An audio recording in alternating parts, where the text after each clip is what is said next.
A lot of this isn't going to make sense to you, and I'm sorry about that. I'm just going to start at the beginning, with the house.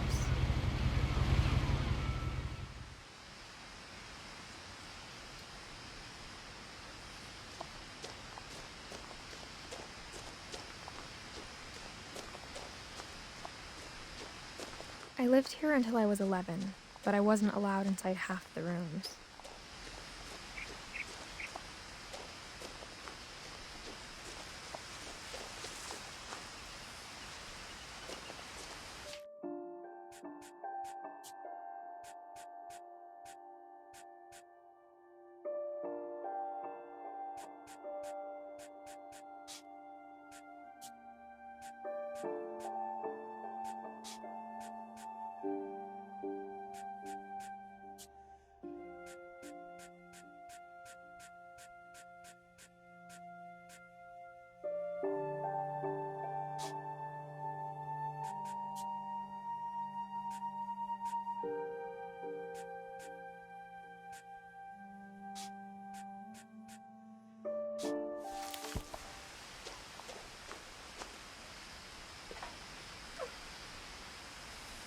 Inside the mailbox were bills from 7 years ago, marked urgent, open immediately.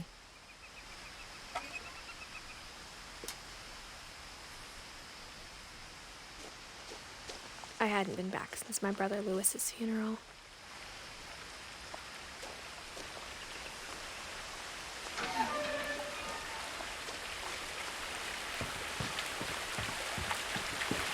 In her will, my mother left me a key, but didn't tell me what it unlocked. Maybe she thought I'd know, or she thought that the mystery would be enough to bring me back.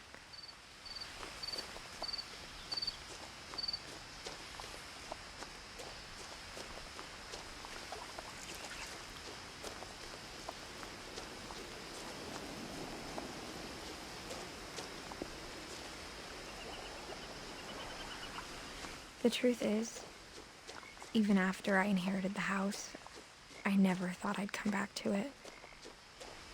But now I had questions about my family that only the house knew the answers to. The woods around the house have always been uncomfortably silent, as if they're about to say something but never do.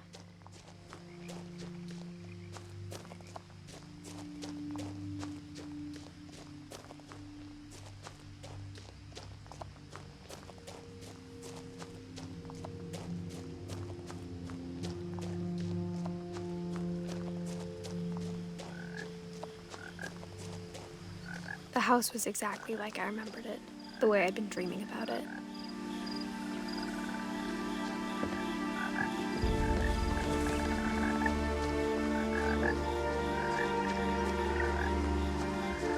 As a child, the house made me uncomfortable in a way I couldn't put into words.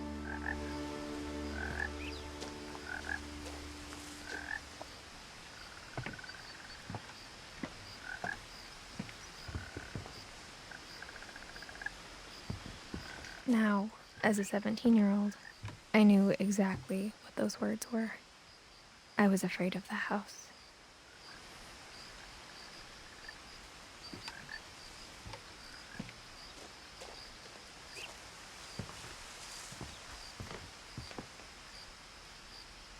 I hoped the key might unlock the front door. It didn't.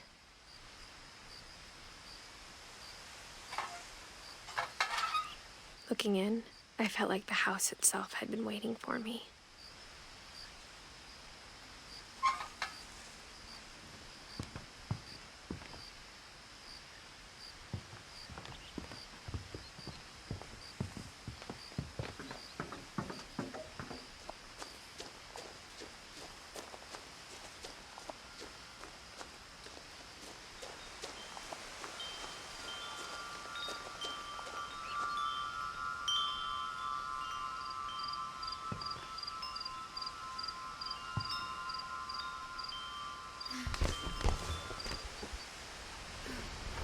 Crawling through the doggy door used to be a lot easier when I was 11.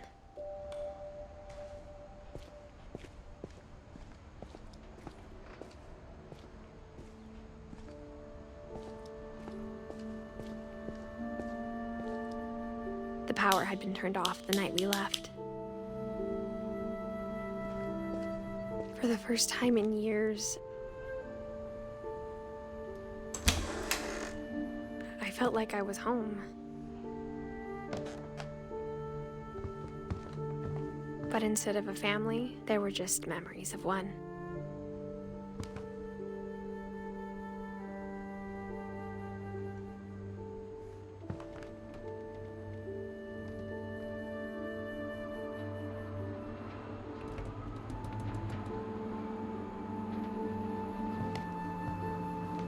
Like how only one restaurant would deliver to our house, so we had Chinese a lot. Or how after Louis started working at the cannery, we all got sick of eating salmon. Except our cat, Molly.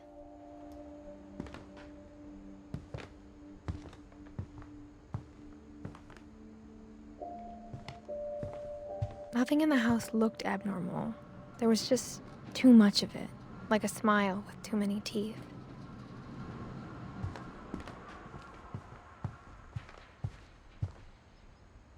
The table was still a wreck from the night we left.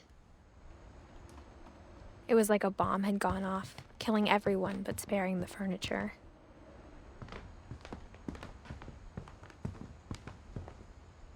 My mom was the only one of us who could imagine Great-Grandma Edie living in a nursing home.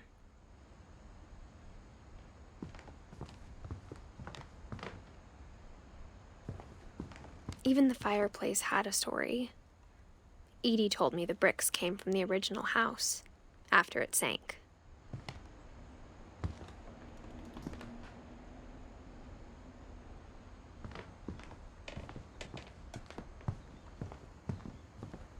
Mom always told me to stay out of the basement, so I wasn't too surprised when the key didn't fit.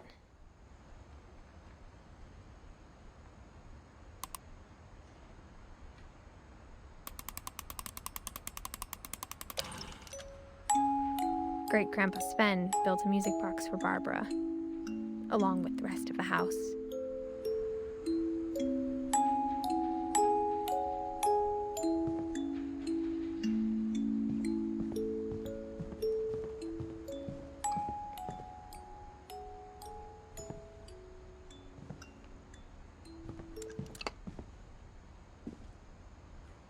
After Milton disappeared, Mom sealed up all the bedrooms. Then Edie retaliated and drilled peepholes.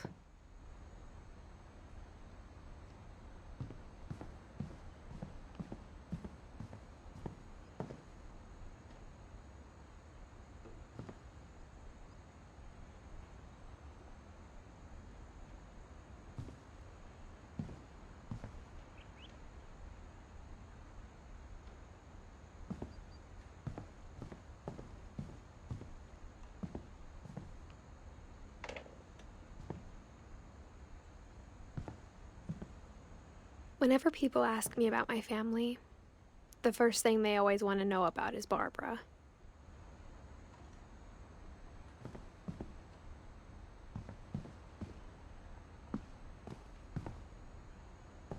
Edie's father, Odin, built the original house.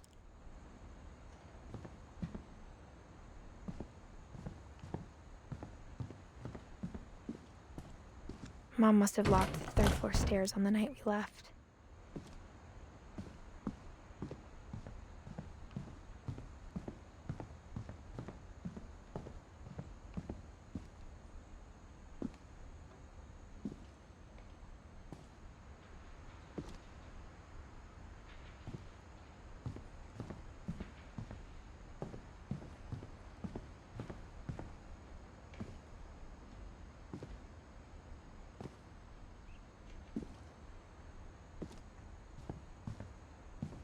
I spent a lot of time playing in Great Uncle Walter's room. I think my mom sometimes regretted not sealing it up. Louis told me there were secret passages, but I never believed him.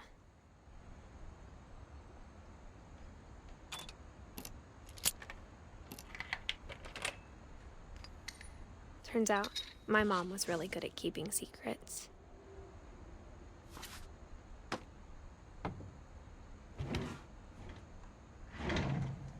Now it was time to find out what my mom had been afraid of.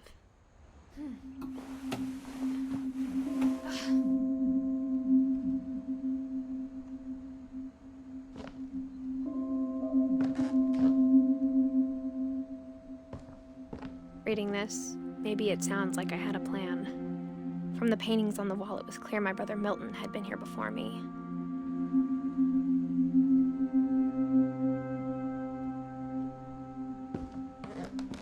But I had no idea what was behind that door.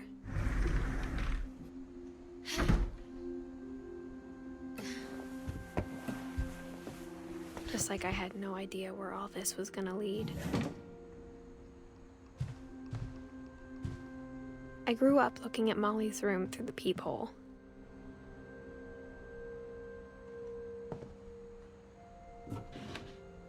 Molly's gerbil had a tiny bedroom with its own even tinier gerbil cage.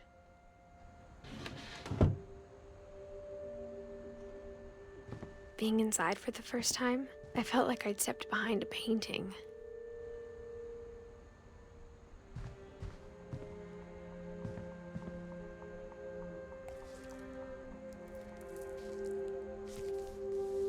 December 13th, 1947. Dear Diary, I'll be gone soon, but I wanted to tell somebody about what's gonna happen. It started when Mom sent me to bed without dinner. I woke up and I was starving, so I looked around for something to eat.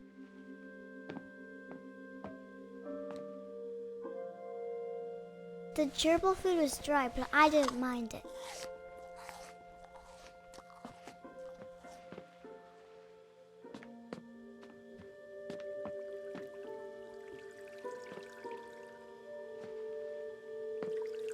I thought about eating Christopher, but I held back.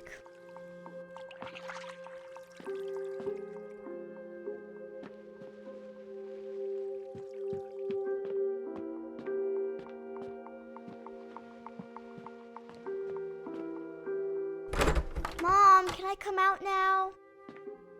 Sweetheart, it's late. Go to sleep.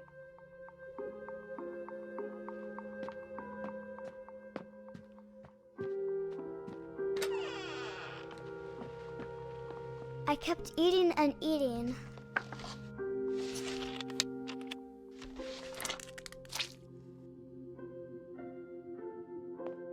I ate a lot of things that night.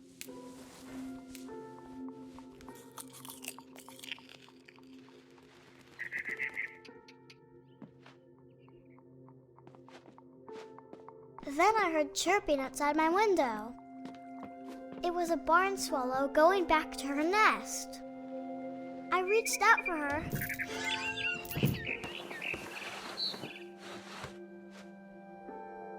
And suddenly, I was a cat.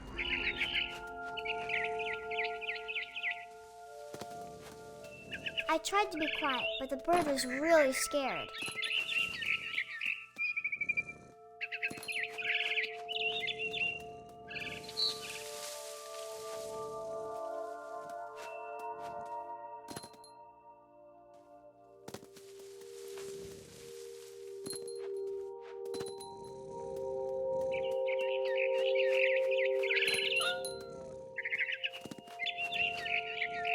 I jumped and I almost got her. I could tell she was getting really tired. And now I was up in the big tree.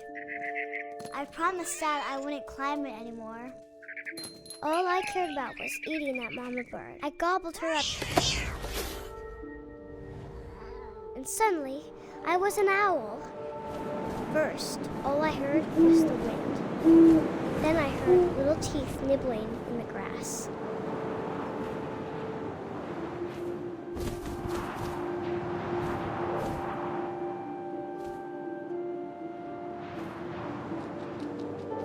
Rabbits.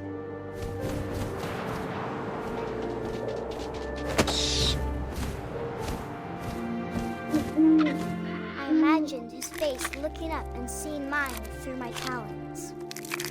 I swallowed him up, and I didn't chew one bit. Then I flew off to find something bigger.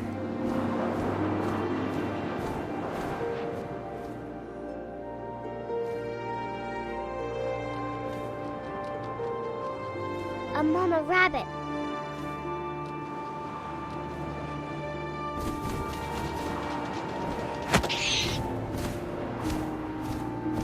She was almost too big to carry. I started choking, but I couldn't stop eating.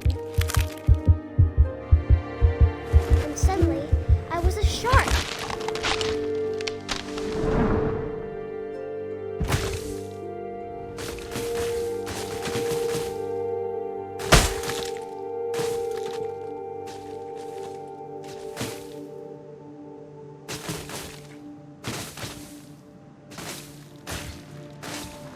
I rolled off a cliff and into the ocean.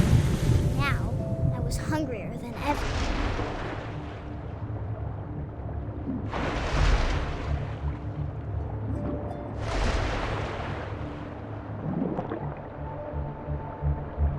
I wanted fat, juicy seals.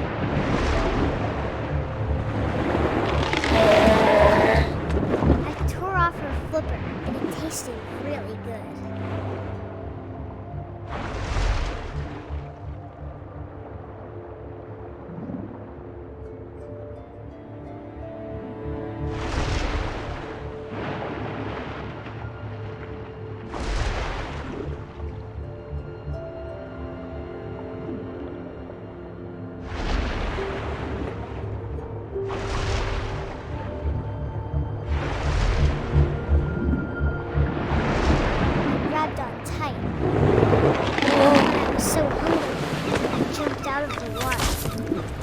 When I opened my eyes, everything had changed.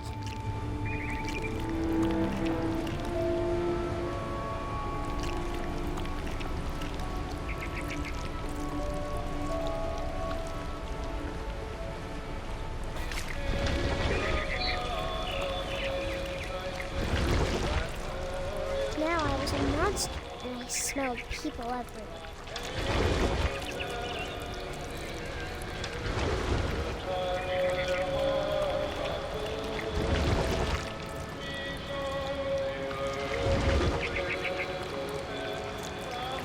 I was big, but I moved real quiet.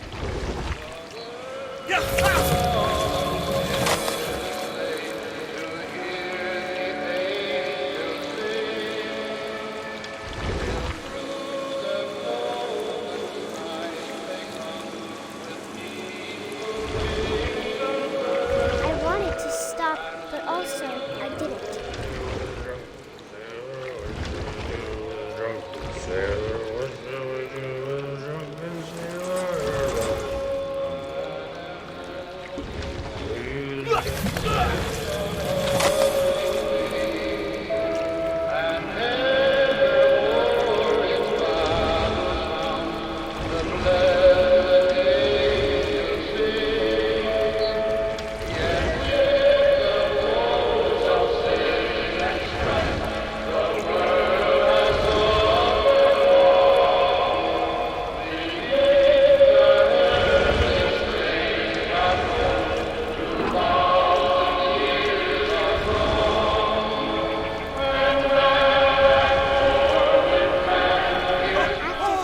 Passenger, I was still hungry. And to cross the water, I smelled something new. Something I had to have, so I swam towards it.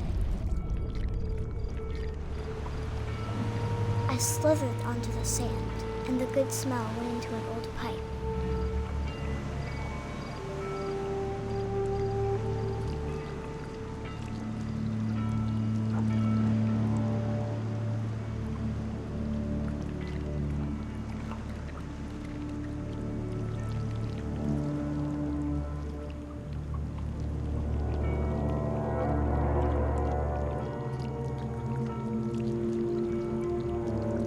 I got closer and closer.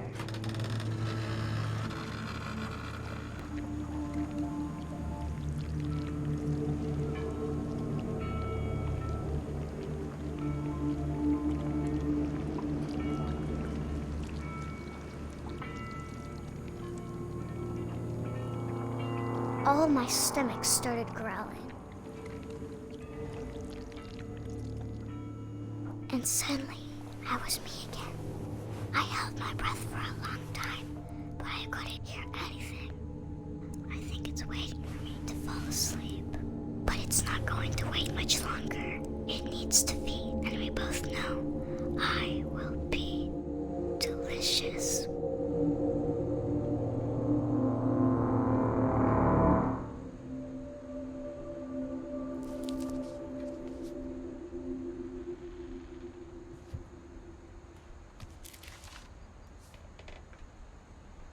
I'm not sure if I believed all of that, but I'm sure Edie would have.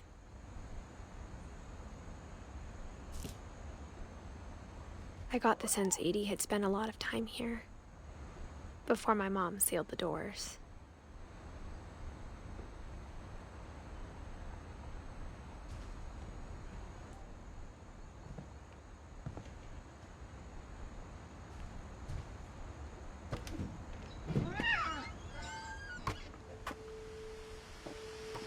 This will be obvious later, but my mom never told me any of these stories. Edie would have, but Mom didn't like bringing up the past. Though, when we adopted a stray kitten, she was the one who named it Molly.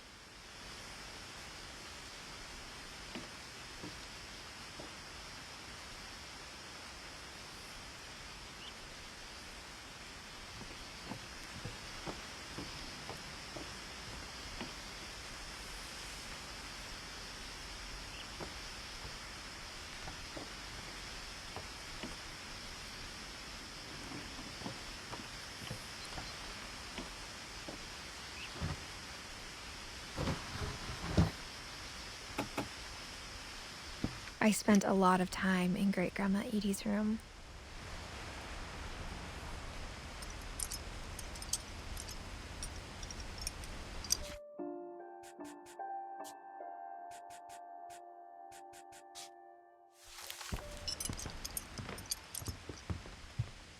Her room was like a museum.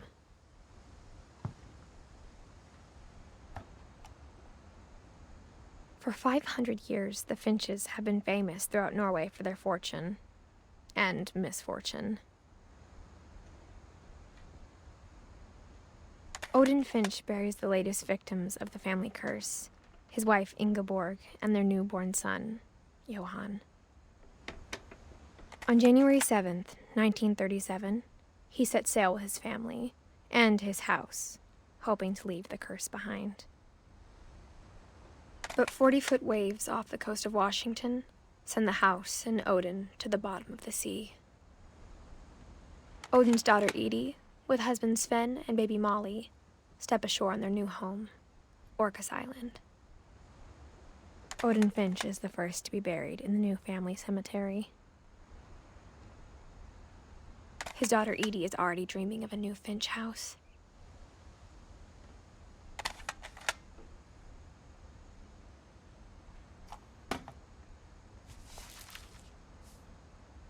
Whatever's wrong with this family, it goes back a long ways.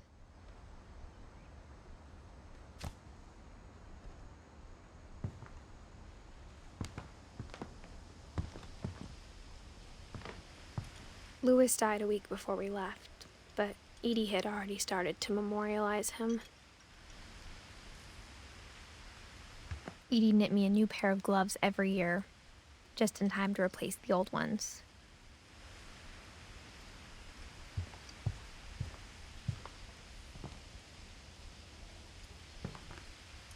When Edie told people Sven was killed by a dragon, she could also have said he was building a dragon-shaped slide that collapsed. She could have, but she didn't. Even in her 90s, sometimes Edie seemed a lot younger than my mother.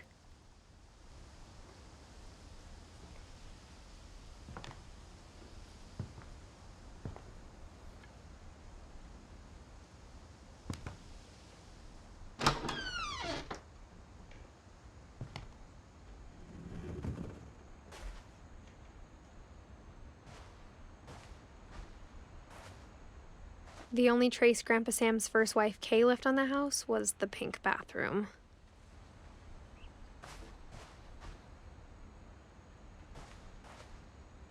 It was a pretty big trace.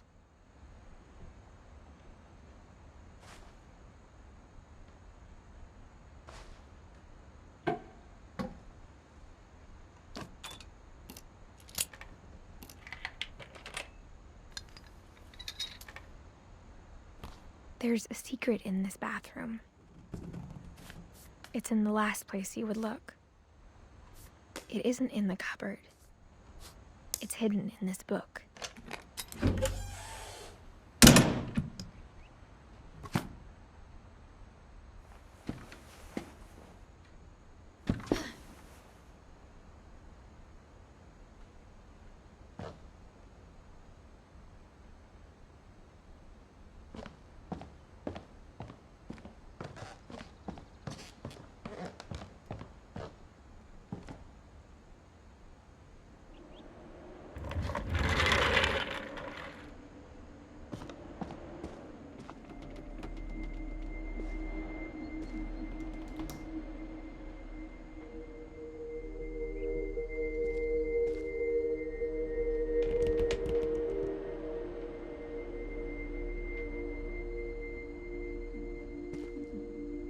I knew Grandpa Sam had a twin. And that he never talked about him.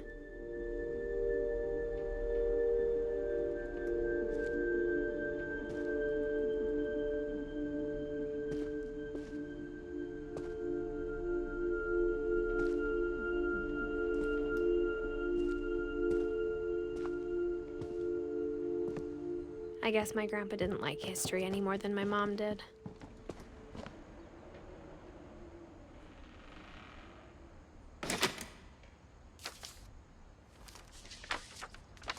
How I Want to Remember My Brother by Sam Finch. The thing I remember is that when he made up his mind, that was it.